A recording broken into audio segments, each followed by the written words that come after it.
Oh, ikaw maghawak. Ikaw na. Para sa inyo to ha. One.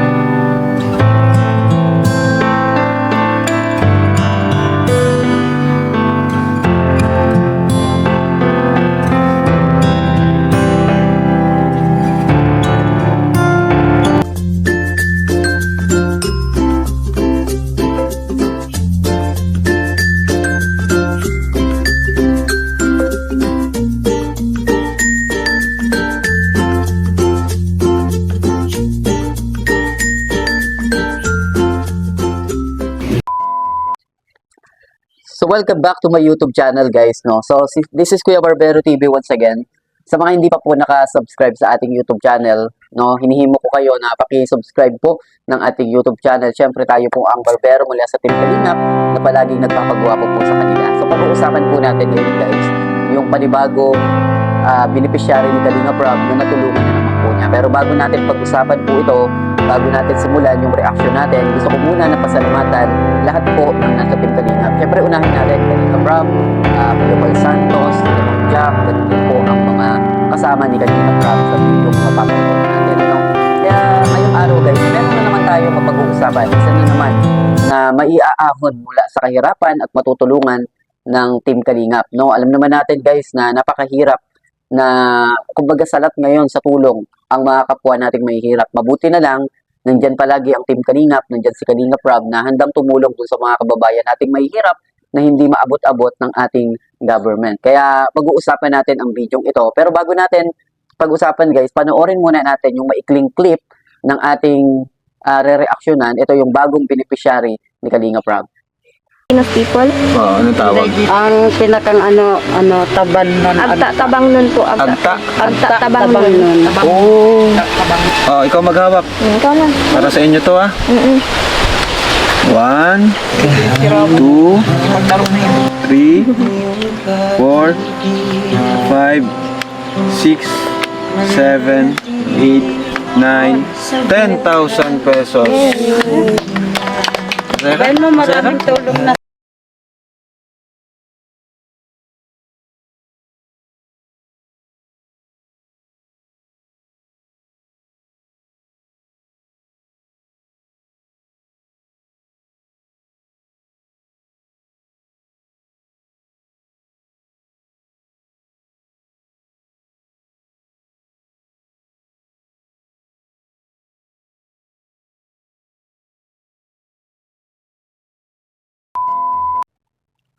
So yun guys, no, napansin natin na meron na namang bagong beneficiary ngayon, si Kalingap Rob. So in-upload niya ito doon sa kanyang personal vlog, doon sa Rob Matubang vlog. So makikita natin doon guys yung hirap ng pag-akyat ng Team Kalingap na alam naman natin na pabundok yung lugar na pinuntahan nila. At makikita natin doon guys sa mga reaction nila na kahit pagod na yung Team Kalingap, yung kanilang mga kasama, lalong-lalo na si Kalingap Rob at si Mom Jack. So nandun pa rin yung yung advocacy, yung puso nila na handang tumulong at puntahan talaga yung kanilang magiging target na tutulungan. At alam naman natin guys na mahirap talagang umakyat sa mga ganitong bundok. Pero napansin natin doon yung sacrifice na ipinakita ni Kalingap Rob ng kanyang team, lalong-lalo na yung kanyang asawa, si Ma'am Jack, na talagang nag-sacrifice din ng kanyang lakas, ng kanyang panahon para talagang makasama sa mission na ito. Siyempre guys, ito ay paraan siyempre ng Diyos para matulungan yung mga kapwa nating mahihirap na ginagamit si Kalingap Rob para matulungan yung mga kababayan nating mahihirap. Siyempre, itinuturing natin itong blessing mula sa Diyos gawa ng ginagamit si Kalingap Rob, si Mom Jack at ang kanyang kasama para tulungan itong mahirap nating kababayan. Napansin natin doon guys yung sacrifice ni Mom Jack. Gusto natin na i-highlights natin sa pag-uusap na ito na siyempre hindi madali para sa isang babae na umakyat sa bundok, makipagsabayan sa lalaki, tapos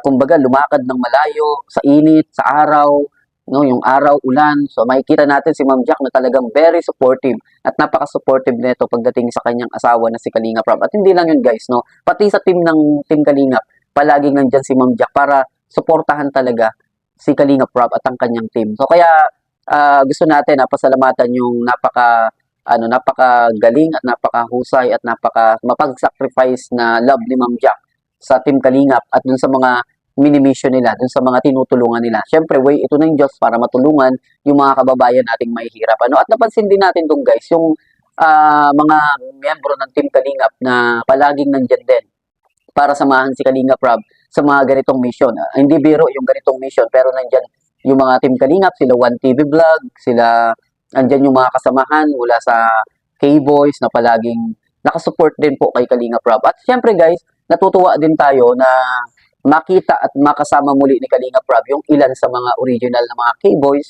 na makakasama niya ulit sa mga charity. Nag-post nga si Kalingap Rob dun sa post niya, nagkita-kita mga original na mga K-Boys, sila Kalingap Ed, sila Kalingap Dan, ganun din, andyan din sila Kuya Jason, Mr. Bentiboy, sila Kalingap Ian, Kalingap Edu, na alam naman natin na sila yung original na mga K-Boys mula nung magsimula si Kalingap Rob sa kanyang pagbablog. At makikita rin natin dito na ipinost din ito ni Kalingap Rob dahil nga siguro namimiss niya na rin yung kanyang mga team mula noon na talagang kasama niya dun sa mga mission, which is marami naman ang kasama si Kalingap Rob ngayon. Pero syempre, hindi naman maiwasan na mamiss yung mga dating mga kasamahan na alam naman natin na may kanya-kanyang buhay na ngayon, may kanya-kanyang charity, may kanya-kanyang way ng pagtulong sa mga kababayan nating mahirap. Si Kuya Jason, nag-charity rin po. Si Kalingap Ian, nasa Kalingap Tahanan, charity rin yung ginagawa. Ganun din sila Kalingap JJ, sila Kuya David, ganun din sila Kalingap Edu na may kanya-kanyang charity. Pero syempre, namimiss din natin na mapanood din itong grupong ito,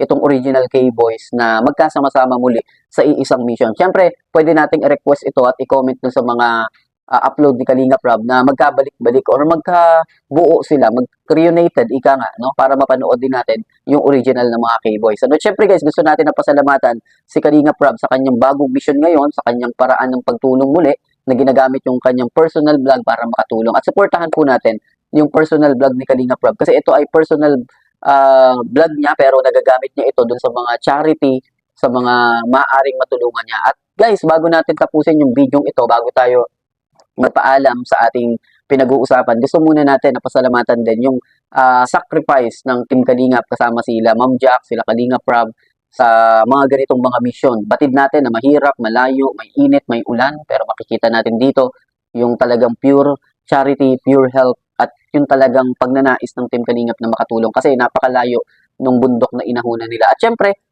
yung mga gusto na tumulong kay Kalingap Rob, lalong-lalo na kay Francis na nakita natin doon sa video, na nanlalabo na yung mata sa edad na hindi natin ma-sure kung ilang taon na itong si Francis, baka nasa 8 years old o 10 years old pa lang to.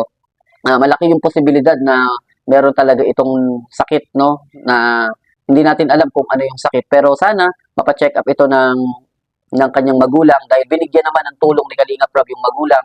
Napansin naman natin na halos 10,000 yata yung inabot ni Kalingap Rob dun sa bata para lang sa pampa-check up daw nila. At syempre, hindi naman papabayaan ni Kalingap Rob na hanggang dyan na lang yung pagpapacheck up nila. At sana magamit ng tama yung pera na naibigay ni Kalingap Rob dun sa bata. Gamitin sana, yamang sabi ni Kalingap Rob, ni Ma'am Jack, sana magamit dun sa pagpapacheck up. Unahin yung pagpapacheck up sa mata.